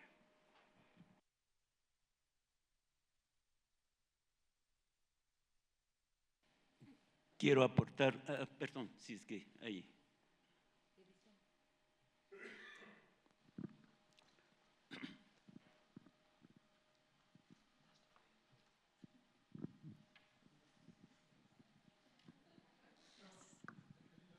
Buenas tardes. Para el señor Gonzalo Ruiz. Una curiosidad, soy de la Escuela de Arte Quiteño con el doctor Julio Pasos, a quien le pregunté hace poco si la tauromaquia era un arte. Me dijo que no. La primera pregunta es, ¿qué opina de eso? Y la segunda, no sé qué opina la Iglesia, el Vaticano, sobre poner la figura de Jesucristo como premio de una fiesta donde hay matanza. Gracias. Sí, muchas gracias. No sé, respeto mucho la opinión de Julio, a quien aprecio, pero no la comparto, porque yo creo que sí tiene una huella de arte muy profunda la fiesta de los toros. Basta mirar que grandes artistas plásticos se han dedicado a ella, desde Goya, Picasso, en fin, podríamos mencionar tal vez algunos de los grandes plásticos ecuatorianos, Nelson Román, Osvaldo Viteri, Ramiro Jácome, Aníbal Villasís, han reflejado la tauromaquia por una expresión popular y una expresión artística. ¿Qué dice la Iglesia? Yo creo que habría que preguntarle a la Iglesia, ¿no? Más que a mí, porque aparte de la bula papal que mencioné, que es de 1567, las advocaciones, digamos, las manifestaciones o nombres religiosos de plazas de toros, de ferias taurinas, de premios, han estado ahí y son un hecho. El tema de la matanza es un tema relativo, ¿no? El año pasado, salió en el Universo la semana pasada, nos comimos en el Ecuador 47 millones de cuyes. Pero no pasa nada, es una tradición, entonces está bien. Más o menos se sacrifican al año, según Rubén Amón, defensa de la vigencia de la fiesta de los toros, se sacrifican al año 50 millones de cerdos en España para comer jamón. Y comemos jamón, no sé si todos los que están aquí lo hagan, pero está muy bien el que no lo haga. Y en España, datos de ese libro de Rubén Amón, que tiene data de hace 2 años, se sacrifican 10.000 toros de lidia al año, entre corridas de toros formales y aquellos que se corren en las calles. La vida y la muerte están juntas, ¿no? Todos los seres llevamos eso intrínsecamente. El toro de lidia se cría para morir en la plaza, es cierto, es un acto fuerte, es una fiesta fuerte, con su principal protagonista sacrificado en el ruedo, pero llegué a pensar que es una matanza como tal. Es decir, yo no conozco, por ejemplo, espectadores que se sienten en una tribuna en el Camal a ver cómo sacrifican los toros o las vacas que después se van a comer los demás seres humanos en una ciudad. La esencia de lo que los taurinos consideramos, y por supuesto respeto todos los criterios al respecto, de los que los taurinos consideramos un arte y una manifestación popular potente, es la creación estética en función del juego de la vida y de la muerte. De ahí las opiniones son libres y ojalá las podamos seguir expresando, como usted lo ha hecho hoy, como hacemos todos, creo que es muy importante. La fiesta de los toros, como dijo algún día García Márquez, gran aficionado a los toros, igual que Vargas Llosa, antagonistas en un momento determinado por la división política, pero los dos grandes aficionados a los toros, la fiesta de los toros perdura mientras la gente vaya a las plazas, acuda a las plazas y sea una manifestación popular, digo yo, muy amplia, muy amplia. Pero bueno, desde luego el criterio del maestro Julio Pasos es muy respetable. Yo pienso que sí es una manifestación estética y cultural y de lo que muchos consideramos el arte del toreo. Muchas gracias. Ojalá haya satisfecho su inquietud. Me gustaría Sí, añadir algo a la pregunta. O sea, todos leemos a Julio Pasos, uno de los poetas más potentes de las letras ecuatorianas, su identificación con la quiteñidad, sus estudios. Y no, me parece que es una pregunta bien difícil de responder. Pero lo que quería decir es que hay un canon en la corrida de toros que obliga a ver un cuerpo que disfrazado o vestido danza, camina, baila.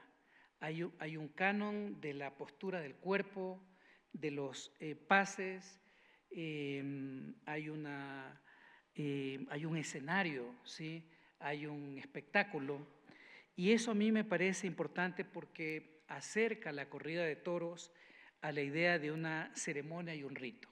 Las ceremonias y los ritos no necesariamente tienen que ser artísticos, pero me parece que hay allí una celebración, tal vez que tiene que ver con esto que ha señalado Gonzalo, una celebración que tiene que ver con la cercanía de la muerte, ¿no?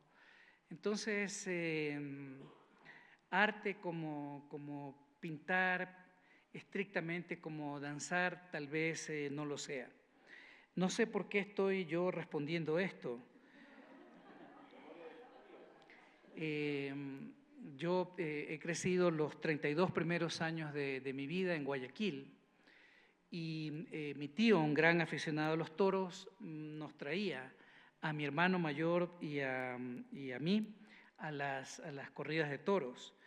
No sé, yo puedo decir, yo he visto en la arena a El Cordobés, a Palomo Linares, a El Viti, a Armando Conde, ¿sí?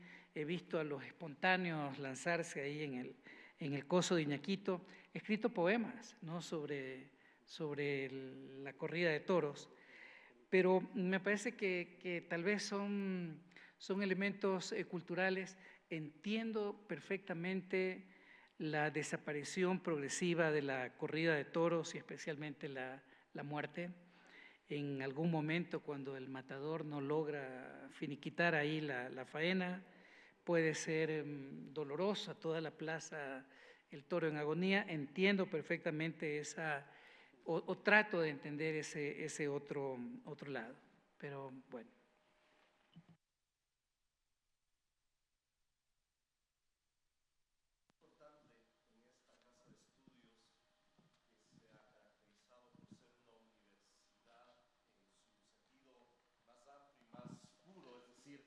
La casa Gracias, donde hay una universalidad de criterios y todos se respetan. Hacer una reflexión también con lo que decía Gonzalo, una respuesta muy elegante. Finalmente esto es un tema de libertad también, ¿no?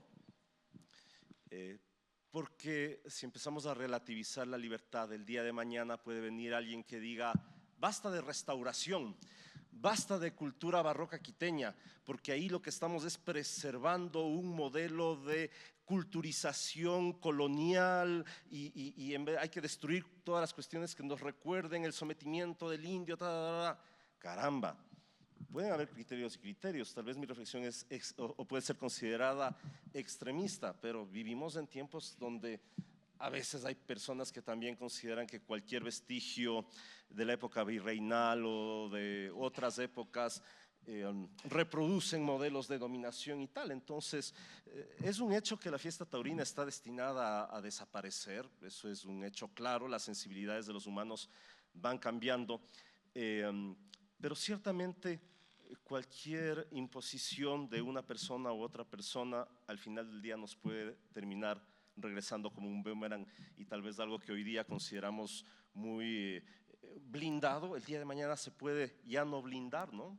Como digo, hay criterios y hay momentos históricos para todo, y como digo, algo que pueda hacer ahora sentirse blindado, el día de mañana no, y podemos decir, caramba, ¿por qué ahora pasa esto, no? Y podría parecer el ejemplo que yo puse muy extremo, pero vaya que si se escuchan también criterios desde esa perspectiva, ¿no? Basta de hablar o de pensar solo en el arte barroco, eso es un momento de oscurantismo en la historia ecuatoriana. Hay gente que dice eso, ¿no? Muchas gracias. La última. La última yo. Sí, sigue, por favor. Por eso me distraje hace un momento.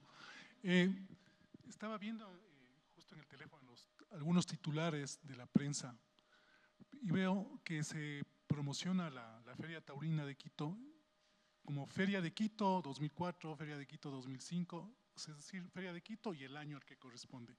Y se deja de lado un poco el tema de cómo se promocionaba años anteriores, a inicios, la Feria de Jesús de Gran Poder.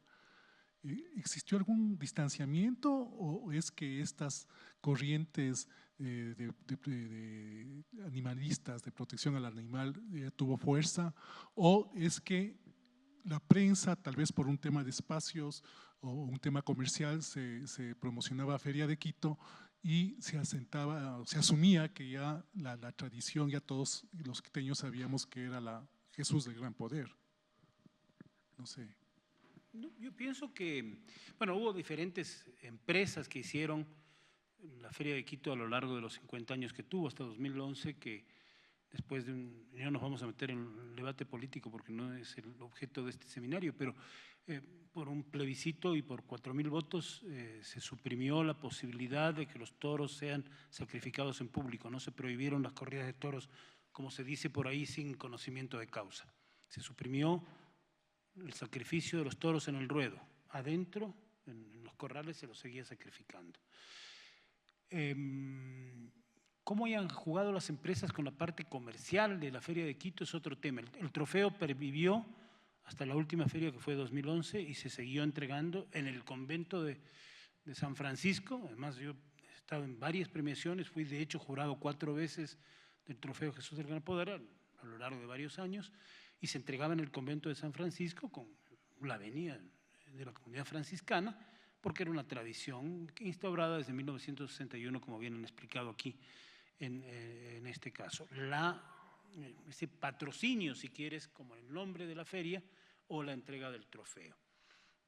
Si por un tema de las corrientes nuevas se cambió el nombre, no creo que haya influido mayormente. Hubo manifestaciones antitaurinas en la Plaza de Toros, bastante violentas con los espectadores a los que asistían, por cierto, pero bueno, el derecho de expresarse está muy bien, mientras no nos coarten la libertad de elegir y de decidir, y sobre todo de apreciar desde diferentes puntos de vista lo que puede ser una manifestación estética y humana muy potente, que es la fiesta de los toros. Ahora, si se lo hizo deliberadamente o no tengo la respuesta. No sé si las empresas, porque cambiaron, ¿no? Si la Plaza de Toros la construye la Cámara de Agricultura de la primera zona, después se vende, es Luis Miguel Dominguín, propietario de unos años de la plaza, después la venden a una empresa que se llamaba Citotusa, cambian los accionistas de Citotusa. Entonces, en esos 40, 50 años hubo un ir y venir de denominaciones. El trofeo siguió entregándose, se suprimió unos pocos años, porque quien dirigió los destinos de la plaza, hermano de Luis Miguel Dominguín, era ateo y no quiso ponerle el nombre. Entonces él hacía la feria, pero le quitó unos 3 o 4 años, pero después vino una empresa y lo volvió a reinstaurar en ese sentido. No sé si lo de... Sí, con esto, en las primeras crónicas periodísticas, así como titulares y todo, tampoco se decía mucho Feria Jesús de Gran Poder, y menos después, porque en esa época por lo menos los titulares incluso a veces eran muy largos, ¿no? Era como la noticia completa, una oración completa. Y después con los años, y cuando a partir de la década de 1990, en el año 96 más o menos, cambia mucho la orientación de la prensa y los títulos se achican brutalmente. Entonces no se podía poner Feria Taurina o Feria de Quito Jesús de Gran Poder, porque simplemente no entraba. Eso es un dilema que tenemos siempre. En mi trabajo de ahora solo tienes 13 palabras, no puedes poner más de 13 palabras en un título. Y eso modifica mucho la promoción de cosas. Pero sí se ponía dentro en los textos Jesús de gran poder y cosas así. Eso es una cuestión práctica, ¿no? Bueno, gracias. Bueno, Fernando. El penúltimo. Sí. O sea, quiero hacer una invitación y una breve reflexión. La literatura, la novela, la narrativa, el cuento, el poema, es un mecanismo que nos permite entender que la realidad o eso que creemos la realidad nunca es algo definitivamente construido o constituido. De modo que leer una novela en el contexto de esta reflexión seria, académica, universitaria sobre la Semana Santa puede ser un plus no solamente para reflexionar sobre el acontecimiento histórico, sino que nos permite a nosotros como lectores implicarnos en lo leído. Ustedes buscan en Google, pueden poner Centro Cultural Ewes o Casa Cultural Ewes, donde hay una librería donde se puede comprar la novela en una máquina dispensadora que cuesta $2, ¿sí? Esta es una novela importante, es una novela que habla de nosotros como ciudadanos, como personas, como partes de un país. Entonces, estoy haciendo propaganda para que lean literatura. Veo aquí a los franciscanos y digo, ¿habrán leído El nombre de la rosa de Humberto Eco, donde el detective sacerdote principal, Guillermo de Baskerville, es un franciscano que está en contradicción teológica en una abadía de benedictinos, ¿no? ¿Se puede ser franciscano sin leer literatura? Sí, se puede. Se podría ser un mejor franciscano, quiero imaginar yo, si se incorpora la literatura. Esta novela de Iván Ewes es como nuestro Pinocho, ¿sí? Pinocho es una talla de madera, ojalá se puedan quitar la imagen de Disney, de ese Pinocho que no tiene nada que ver con la novela original de Collodi. Es una talla de madera que habla, ¿no? Aprovecho la oportunidad para hablar de una gran novela que puede ser leída y puede darnos muchos aprendizajes para nuestra experiencia de visión sobre el mundo. Gracias. Le dije a Fernando la penúltima y esta es la última. Para Gonzalo quería darle 2 datos sobre esto de toros y religión. En la época colonial hubo una huelga estudiantil por causa de toros. Hubo una corrida en la plaza principal de Quito, lo que es ahora la Plaza de la Independencia. Los alumnos del Colegio de los Jesuitas, a una cuadra, quisieron ir, no les permitieron. 2 se fugaron y se fueron a los toros y les expulsaron. Y sus compañeros en solidaridad hicieron una huelga para que les reintegren a sus compañeros a las clases por causa de los toros. Y la segunda es que vi hace 2 años en la procesión de Jesús del Gran Poder que participó un grupo que Gonzalo me dice es del Sindicato de Trabajadores de la Plaza de Toros, llevando en las andas la imagen de Jesús del Gran Poder. Y las andas estaban adornadas con un capote de torero y vestido de luces. Sí, esos 2 datos. Bueno, sin ser yo la persona autorizada, las palabras finales son para agradecer la presencia de ustedes, la participación de todos los panelistas, agradecer al Colegio de América, al doctor Ayala, a los funcionarios por esta experiencia académica tan grata y tan rica para la cultura quiteña. Muchísimas gracias.